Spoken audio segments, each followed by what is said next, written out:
What is going on, everybody? It is your boy Baddog back with a nice Philadelphia Eagles video. And you know, it's funny, we're here in July, about a week away from training camp, and there's a lot of Eagle fans out there proclaiming already, oh, we're Super Bowl 54 champions. The Eagles are winning the whole thing. No, we're going to win the whole thing. We're the most talented roster in the NFL. We're the most talented roster we've ever had. We've heard it all from Eagles fans. You know, that prompted EDP to make a video saying that Eagles fans were jinxing it because they're proclaiming themselves Super Bowl champions already. A lot of Eagle fans are doing this, feeling themselves a lot. And I'm not talking about the guys in my chat. The guys in my chat are usually very humble. They're very educated when it comes to the Eagles. Same thing in my comment section. But there's some video makers that just don't seem to understand what the Eagles' predicament is and where they actually stand. So I'm here to educate you guys on how it really is with the Philadelphia Eagles. There are guys in here, video makers, that just feel like every single superstar, whether they be a free agent or demanding a trade or holding out, they're going to be an Eagle. There's so many of these guys that make these videos. This guy's going to be an Eagle. That guy's going to be an Eagle. I saw a video pop up on my feed, didn't watch it. I think it was from Joey Shakes. I could be incorrect. I don't know. Don't quote me on that, okay? But the video said, Melvin Gordon's holding out. The Eagles got to trade for him. Well, that makes no sense. Number one, you just traded for Jordan Howard. Number two, you drafted Miles Sanders. So where in the hell are you going to put Melvin Gordon?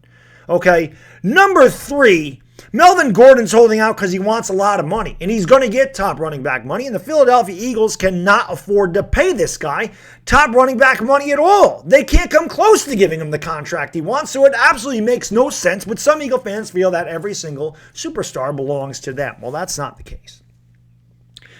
Another guy, Lord Brunson, he cracks me the hell up. This is a guy that will skew every single possible statistic, statement, whatever. He'll contort anything he can to make him win the argument. And I just use this as an example. People are talking about how the Philadelphia Eagles are getting up there in age, that they're an older team. There's a lot of veterans on that team. And he comes out with a video and says, the Eagles were the 11th youngest team in 2018. Well, that has no bearing on 2019. None. 2018's gone. Who gives a damn how young you were last year? How young are you this year? And the answer is, at 25.96 years of age on average, the Philadelphia Eagles are tied for the 23rd youngest team in the NFL with the Washington Redskins. That is where the Philadelphia Eagles stand as far as youth. Okay, they're not a young team according to NFL standards whatsoever. But again, he's going to make the claim that they're 11th in 2018, so somehow that translates to 2019, and he'll read off the ages of these players and everything else, all the young guys. But it is what it is. 2019 is boom or bust for the Philadelphia Eagles. If they don't win this year, it's going to be done. Their window is closing at a rapid pace, and I'm going to tell you exactly why that is right now. There are 11 players that I wrote down. 11 players. 11.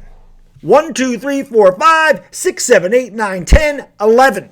11 players that take up almost 80% of the Philadelphia Eagles cap next season.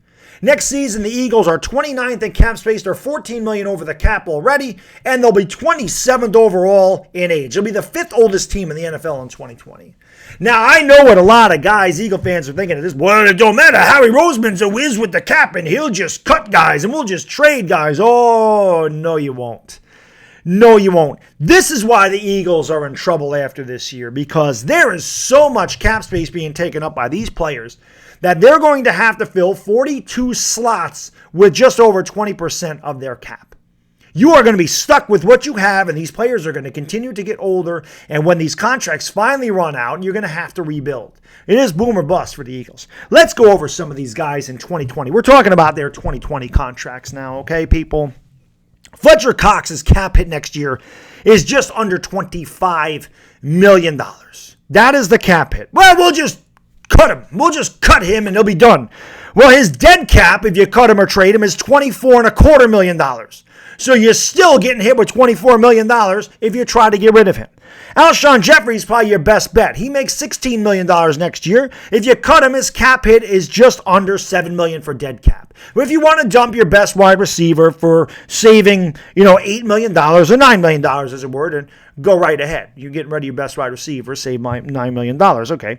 Lane Johnson next year's cap hit is $13,591. Well, we'll cut him, Baddog. We'll just trade him, right? Because his dead cap, if you get rid of him, is $17,731,000. So it costs more to cut him than it does to keep him. And the same thing can be said with Brandon Graham, who makes $13,375 next year, but if you cut him, it's $20 million on the cap, on the dead cap. Okay, Malik Jackson's a $10 million cap hit next year. Well, dead cap, if you try to move him, is $14.2. Same thing with Deshaun Jackson, whose cap hit is just under $9 million, but his dead cap is $12.5 million. Jason Kelsey's cap hit next year is $6.4 million, and his dead cap is $15 million if you try to move him. Do you see a pattern here? Brandon Brooks makes $11.5 million next year. His dead cap is $7 million, just over $7 million. Malcolm Jenkins' cap hits just under $11 million, and his dead cap is just over $6 million. Where do you have the money to do anything? You don't. Carson Wentz next year, you got him at a bargain at just over $18.5 million. In 2021, he's going to be making $34 million, which is 15% of your cap. So you're going to be, giving a lot of the cap to Carson Wentz. And Zach Ertz makes $13.25 million next year. You're not cutting him either. So I didn't even bother writing the dead cap down to them. But Carson Wentz's dead cap's about $65 million. Not that you're going to get rid of him anyway. But as I said, those 11 players on their own equate for 78 1/3 of your cap space. Where the hell are you building your team? You're building it around those 11 players that are going to continue to age. And what Howie Roseman did was just sit there and backload these contracts so that you cannot get rid of them. And by the time these guys' contracts are up, you're going to have to rebuild. This is what you're stuck with. Do you understand? In 2020, the Philadelphia Eagles' average age will be just under 27 years of age. That is old in the NFL.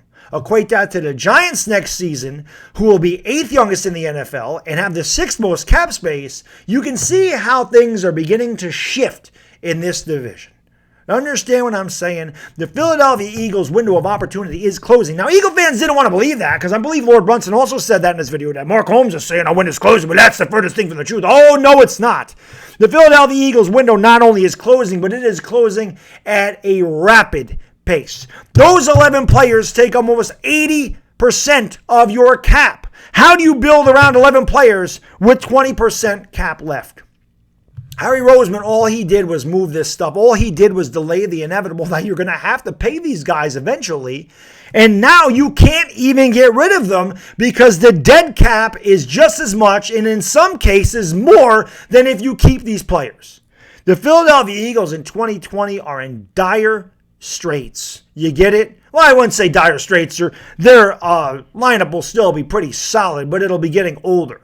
Okay, and as those years progress, they just continue to get older. And as I said, these contracts run out. You're going to have to replace them with new guys, and that is when you start rebuilding. How good is Carson Wentz's team going to be around him when you have him, but all these guys are making all that money and you can't put anything else around him? How good is it going to be? How good is it going to be in 3 years from now when Carson Wentz is making $36 million a year and you're trying to build around that when all these contracts are up? What are you going to do at that point? You going to sign free agents again? I guess we'll see. But the fact of the matter is the Eagles' window of opportunity is closing. Their age is going up every year. They have a ton of backloaded contracts that you can't get rid of because your cap hit's going to be just as bad. In 2020, this is what you're stuck with, and there's no way you're going to improve that team next year. This is the year. It's boom or bust. It's Super Bowl or bust. Be thankful that Howie Roseman did what he did. It allowed you guys to win a Super Bowl finally. He did a good job there. You got to give him credit. But don't think that this Eagles team that you have now is going to be around for a long time for the foreseeable future, thinking you're going to compete for years to come when that's your cap situation and that's your age situation. It's not happening. Lord Brunson said, you got to do research on your things. You got to do research. Yeah, well, I did some damn research, and that research is freaking watertight fact. You got no cap space to wiggle around going into 2020. None at all. Win it this year, or you're going to sit there and you're going to find yourself rebuilding. And people could come on here and say, well, the Giants stink, the Giants stink. Well, the Giants aren't very good right now. Every single team goes through these phases where they're not good. Every single one. Even the Patriots went through a phase where they sucked. Even the Patriots. Not a lot of people remember that, but even the Patriots went through a phase where they were absolutely terrible and the laughingstock of the league. Every franchise goes through this. Dallas went through it in the 80s. The Giants are going through it now. Patriots went through it in the early 90s. It's just what happens. Eagles are going to be going through this. They don't figure this the hell out. And there's nothing they can do about it for the next couple of years. So I hope you enjoyed the video, but that's what it is, Eagle fans. It's boom or bust for you this year because going into next year, you guys are in deep trouble as far as the cap goes. And that's all I got. It is Baddog, and I am gone. Peace!